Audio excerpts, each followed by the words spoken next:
العالم بدياناته التلاتة هيتقسم نصين، نص هيضع السمة اللي عددها ستة ستة ستة، ونص هيرفض هذه السمة. وهي دي التجربة العتيدة انها تجرب كل الساكنين على الارض المذكورة في كتاب سفر الرؤيا من 2000 سنة من قبل ما تكون. الناس ما بقتش محتاجة لبطاقات ورقية، بقت محتاجة لبطاقات إلكترونية، وهذه البطاقات الإلكترونية هتعرف الحكومات موقع البني آدم، وهتعرف المسؤولين سجلاته وهتعرف أوراقه وكل الحاجات دي في شريحة صغيرة على الإيد اليمنى. كل هيضع هذه الشريحة هيكون داخل النظام، كل هيرفض هذه الشريحة هيكون خارج النظام.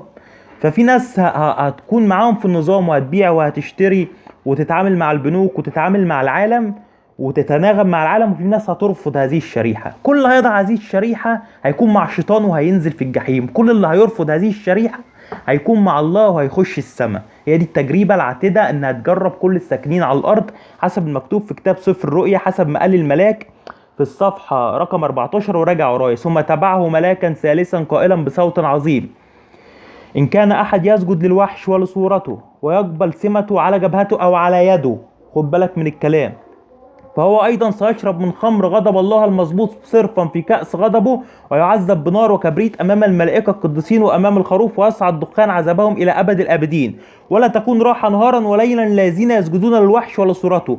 وكل من يقبل سمة اسمه هي بطاقات رقم قومي موضوع على اليد اليمنى من اجل تعريف الفيزا كارت وتعريف البطاقه وتعريف الموقع وتعريف السجلات والحاله الجنائيه، كلها في شريحه صغيره قد حبه العدس في اليد اليمنى، مكونه من 18 رقم. 6 زائد 6 زائد 6 هيساوي 18.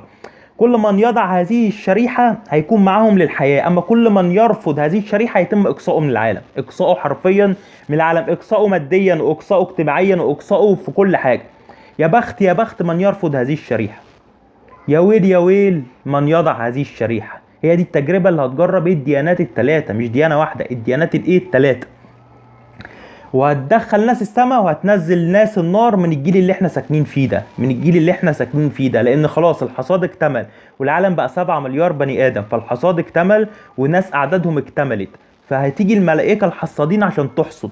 خلاص الوقت قريب، ما فيهاش زمان بعد الزمان، والكلام ده انت عارفه وهو مش جديد، لان احنا مش عيبنا الجهل، احنا عيبنا التجاهل. اصغر طفل صغير عارف ان يوم القيامة على الابواب، ودي احداث يوم القيامة باسرار بكشفها لك، وانت كنت متابع هذه الصفحة من بدايتها. بتكلم بكل بساطة في فيديوهات القديمة في هذه الصفحة عن احداث يوم القيامة، عن اسرار يوم القيامة. عايز تصدق صدق، مش عايز تصدق ما تصدقش. وانا بكل بساطة انسان فقير، انسان فاشل، بس الله كشف لي رؤية، كشف لي رؤية امام عيونه ما ينفعش يكتمها، لازم يقولها. لو كتمها يبقى هو شخص عاصي امام الله، وهيحصل له زي ما حصل ليونان والحوت هيبلعه. فانا اخاف من الله وما اخافش من الناس. الوقت قريب، استعدوا للقاء الهكم. مطلوب مننا ايه بعد الكلام ده كله؟ خش فلك نوح التاني يسوع المسيح. كل من يخش فلك نوح التاني يسوع المسيح ينول ضمان الحياة الابدية، اما كل من يرفض يسوع المسيح لن ينول ضمان الحياة الابدية. الوقت قريب، الوقت قريب. الروح القدس اللي بيني وبينك يصحي قلبك ويوريك هذا الكلام ويلمس بيه قلبك. استعدوا للقاء إلهكم.